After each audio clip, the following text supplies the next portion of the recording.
अगर electric heater में हम स्प्रिंग के बजाय डायरेक्ट तार लगाएं तो फिर क्या वो स्प्रिंग की तरह गर्म होगा या नहीं। दूसरी बात यह है कि ये स्प्रिंग ऑरेंज कलर पकड़ता है, मतलब ये ऑरेंज कलर किस तरह और क्यों पकड़ता है उसका भी। तो हीटर में इस्तेमाल होने वाला एलिमेंट नेक्रोम अलवे से बना होता है।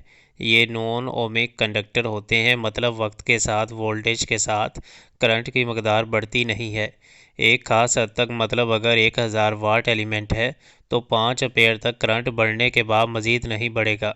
अगर किसी ओमिक रजिस्टर मसलन कॉपर वायर को ट्विस्ट करके 220 वाट के साथ लगा लें तो वोल्टेज के साथ करंट के फ़्लो की मकदार मुसलसल बढ़ेगी।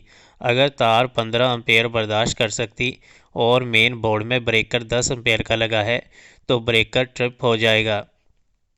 अगर ब्रेकर 65 एम्पेयर का है तो वायर जल जाएगी, और अगर घर की वायरिंग में कमज़ोर तार इस्तेमाल हुई है तो पूरी वायरिंग जल जाएगी। बुनियादी तौर पर रेजिस्टेंस के कवानीन को देखें तो इस हिसाब से बारीक तार की मज़ाहमत ज़्यादा होती, मतलब जितनी ज़्यादा बारीक तार होगी और जिस मटीरियल की बनी होगी उस मटीरियल तार के डाया के हिसाब से उसकी मज़ाहमत उतनी ही ज़्यादा होगी। तार की लंबाई ज़्यादा होने से उसकी मज़ाहमत में इजाफ़ा हो जाता है, और इस सब से हर मटीरियल की मज़ाहमत मखसूसा जो है उसको भी देखा जाता है। कुछ कंडक्टर जो है उनके मटीरियल ऐसे होते हैं जो इंडक्शंस के असूल पर काम करते हैं, मतलब दहक की रोशनी देने का असूल।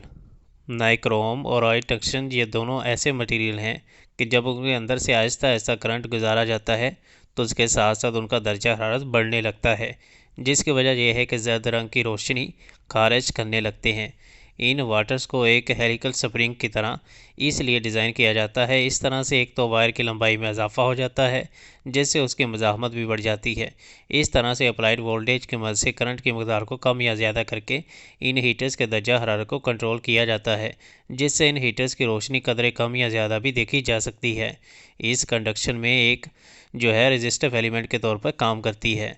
अगर वायर को हेलिकल स्प्रिंग के बजाय एक ही सीधी लाइन में बना दिया जाए तो पहले तो इस सूरत में तार की मज़ाहमत कम से कम होगी, क्योंकि तार की लंबाई भी कम हो गई है, और करंट की मकदार के बढ़ने के साथ ही वायर फ़ौरन से पिघल जाएगी जिससे शॉक लगने का ख़तरा है। ये स्प्रिंग टंगस्टन धात का बना होता है, इसका मज़ाहमत बहुत ज़्यादा होती है, इसलिए ये पिघलने के बजाय जलने लगती है। बाकी रही बात स्प्रिंग की, तो क्योंकि जलने के लिए बहुत लंबी तार चाहिए होती है तो इसलिए इसे स्प्रिंग की शक्ल में डाला जाता है ताकि जगह कम से कम घेरे। 500 वाट के स्प्रिंग को अगर खींचा जाए तो ये 15-20 फुट लंबी तार बनती है। अब 20 फुट लंबी तार तो हीटर में समा नहीं सकती, इसलिए इसे स्प्रिंग नुमा हालत में डाला जाता है ताकि हीटर की प्लेट में फिट हो सके। और दूसरी बात यह कि ऑरेंज कलर क्यों पकड़ता है। ऑरेंज कलर हरारत को ज़ाहिर करता है, तो जब एलिमेंट से करंट गुजरता है तो शॉर्ट सर्किट मुकम्मल हो जाता है, इसलिए हरारत की वजह से इसका रंग ऑरेंज कलर का हो जाता है।